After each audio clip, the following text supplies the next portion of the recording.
안녕하세요. 투자 뼈대를 만들어드리는 전업 경매 투자자 양제이션입니다. 경매 처음이라 어렵게 느껴지시나요? 용어도 복잡하고 절차도 헷갈리고 오늘 영상에서는 경매 초보자도 쉽게 이해할 수 있도록 경매 기초 용어, 경매 절차, 경매를 알면 좋은 점 이 세 가지를 완벽하게 정리해 드리겠습니다.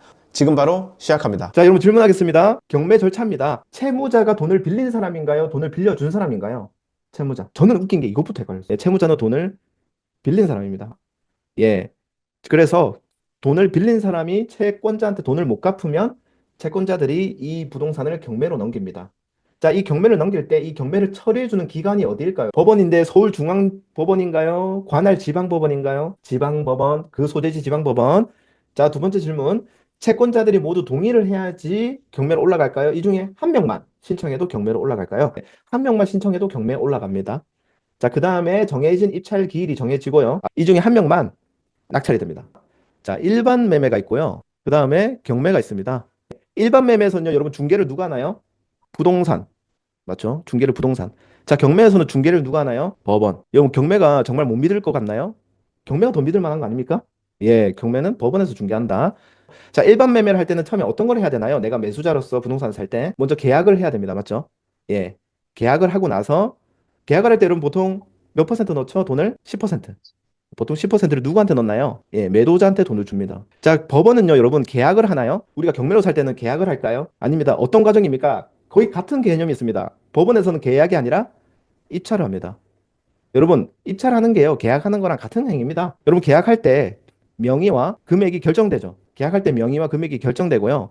입찰할 때도 여러분 명의와 금액이 결정됩니다. 여러분, 초보분들 아시겠죠? 입찰할 때 여러분 개인이냐, 법이냐, 누구 이름이냐 결정된다. 자, 그 다음에 여러분, 두 달 지나면요, 부동산 어떤 걸 해야 되나요? 매도인한테 이제 뭘 줘야 되죠? 나머지 잔금을 줘야 됩니다. 90%를 줘야 됩니다. 그러 다음에 법무사가 소유권 이전하고 내게 됩니다. 맞죠? 그리고 이 잔금을 누구한테 줍니까? 매도인한테 줍니다. 자, 법원은 입찰할 때 이 입찰 보증금이라고 하거든요. 10%. 이걸 누구한테 줄까요? 법원한테 줍니다. 그 다음에 나머지 어떤 걸 해야 될까요? 한 달 반 뒤에 잔금을 해야 됩니다. 자, 이 잔금 누구한테 줘야 되죠? 법원한테 줘야 됩니다. 여러분 이상하지 않나요? 그럼 법원이 다 이걸 헤쳐먹나요? 이 돈을? 법원이 돈을 다 자기들이 헤쳐먹습니까? 네.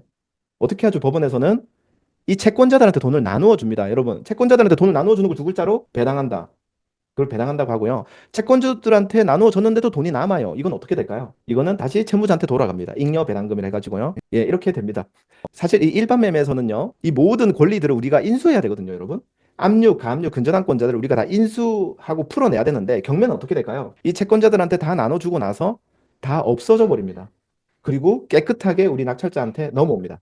그래서 법원이 경매가요, 더 깔끔한 겁니다. 자, 경매로 이제 채권자가 넘기는 방식이 크게 두 가지가 있습니다. 첫 번째는요, 이걸 담보로 잡고 넘기는 겁니다. 담보로 잡을 때요, 이 등기부 등본에 어떤 권리를 설정할까요? 돈을 빌려주는 사람이. 이걸 담보로 돈을 빌려줄 때, 돈을 빌려주는 사람이 뭘 설정한다? 근저당권. 여러분들 대출 받아서 아파트 살 때 근저당권 설정돼 있죠. 을고에, 등기부 등본에. 그래서 근저당권을 설정하고 돈을 빌려줍니다. 이렇게 근저당권을 설정한다는 거는 바로 경매를 넘기겠다라는 약속이에요. 그래서 만약에 내가 이자나 원금을 안 갚잖아요? 그러면 돈을 빌려준 사람이 엄청 쉽게 법원에 경매 신청을 해서 올라갑니다. 이거를 여러분 임의경매라고 합니다. 임의경매. 임의경매는 쉽게 경매를 올릴 수 있는 거예요. 왜? 약속하고 등기를 했지 않습니까? 자, 여러분 두 번째 경매 올리는 방식을 알려드릴게요. 자, 두 번째는 채권자가 채무자한테 돈을 빌려주고 받는데 차용증을 쓰고 빌려줍니다. 등기를 안 하고요. 질문해 볼게요. 자, 차용증을 쓰고 돈을 빌려줬어. 돈을 안 갚아. 경매로 바로 넘길 수 있을까요? 안 됩니다, 여러분. 예, 이렇게 등기를 하고 넘기는 물권의 힘이 아니라 이렇게 채권으로는요, 못 넘깁니다. 어떻게 하면 넘길 수 있냐면요. 먼저 대여금 반환 청구 소송을 해야 됩니다. 소송을 해가지고 승소 판결문이 나와야 그때 비로소 경매를 어렵게 올릴 수가 있습니다. 근데 여러분, 소송 시간이 오래 걸리잖아요?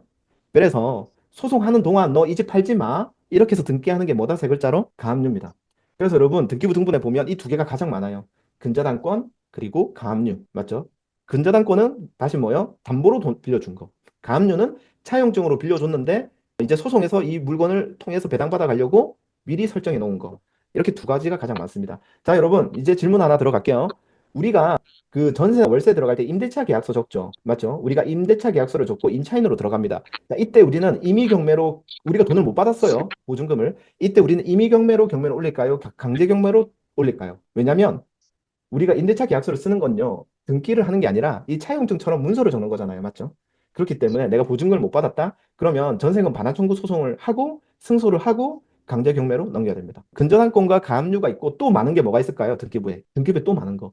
전세권보다 더 많은 게 있어요. 여러분, 압류. 그 다음으로 많은 게 압류입니다. 자, 여러분, 가압류는 어떤 뜻인지 알겠죠? 이걸 매각하기 전에 승소 판결문 나오기 전에 미리 찍는 건데요. 압류는 보통 누구일까요? 압류를 찍는 사람은요. 등기부 등본에. 세금입니다. 예, 세금이라는 건 승소 판결문이 필요가 없어요. 바로 가져갈 수 있는 거거든요. 그래서 세금을 우리가 체납하면요. 압류 등기가 들어옵니다. 자, 여러분, 가압류권자나 근저당권자는 임의경매나 강제경매로 돈을 가져가죠. 이걸 매각해가지고. 자, 그러면 세금은요. 압류 등기를 하고 어떻게 자기가 배당을 받아갈까요? 아니요. 어떤 방식을 경매를 통해서 가져갈까요? 세금, 세무서에서 압류 등기하고. 이때 여러분, 공매를 통해서 세금을 가져가는 거예요. 공매. 이렇게 연결되는 거예요. 공, 이렇게 이해가 빠르잖아요. 근저당권이랑 가압류권자는 경매를 통해서 처분해서 돈을 가져가고 세금을 못 받은 관할 간청은 공매를 통해 압류 등기를 한 다음 공매를 통해서 자기가 배당받아서 가져갑니다. 자, 여기까지만 할게요. 자, 여러분, 이게 법원 프로세스인데요. 경매. 이걸 하나하나 지금 다 공부할 필요가 없어요. 솔직히 입찰자 입장에서는 여기서 두 가지 행동만 하면 됩니다. 진짜 내가 개입해서 해야 될 행동. 어떤 게 있을까요? 실제 내가 행동으로 하는 거 두 개밖에 없어요, 여러분. 입찰. 1번, 입찰. 두 번째, 잔금 납부 끝. 나머지 여러분 신경 쓸 필요가 없습니다. 다른 거는요, 법원 프로세스예요. 실제 우리 투자자로서 하는 건 뭐예요? 경매 정보지 보고, 아, 이 물건 입찰 언제 내? 빨리 임장 갔다 와야지. 그리고 입찰한 날 가서 입찰하고. 낙찰 받죠? 낙찰 받으면, 그 다음에 대출 상담사분들이 조건들을 줘요. 대출 조건들을. 그 중에 내가 가장 좋아하는 대출 조건을 골라서, 제가 여기서 대출할게요. 이렇게 하면 대출 상담사가 정해준 은행으로 가서 대출 신청을 하는 거예요, 여러분. 대출 신청을 하면요, 여러분, 잔금을 내가 직접 법원 가서 하게 될까요? 질문입니다. 잔금을 내가 할까요? 다른 사람이 할까요? 법무사가 합니다. 그래서 실제로는요, 제가 경매 투자자로서 한 행동 두 개밖에 없습니다. 입찰하는 거, 그 다음에 은행 가서 대출 신청하는 거. 여러분, 이 두 개가 다예요. 대출 신청하잖아요? 그러면 그 대출 사무실에서 연결된 법무사가 알아서 잔금 내고, 내 이름으로 소유권 이전 등기하고 다 해줘요. 여러분, 별로 안 어렵습니다. 경매는 그냥 일반 매매랑 거의 같다고 생각하시면 돼요. 다시 뭐만 하면 된다? 입찰, 대출 신청. 끝. 근데요, 우리가 실제 돈을 버는 거는 어떤 단계인지 아십니까? 이 물건을 분석하는 단계가 실제 돈 버는 단계입니다. 바로 물건 분석. 물건 분석이 우리가 돈 버는 포인트가 되겠습니다. 경매를 알면 좋은 것들. 여러분, 경매라고 하는 거는요, 수익률을 높이는 과정입니다. 근데 여러분, 수익률을 높일 때 경매에서 어떤 게 수익률을 높여준다고 생각하세요? 수익률을 높이는 거는 싸게 사는 거. 근데 여러분, 수익률을 높이는 게 싸게 사는 것보다 이 두 번째가 더 수익률을 높여줄 수도 있습니다. 뭘까요? 경매의 장점은요? 대출입니다. 대출. 대출.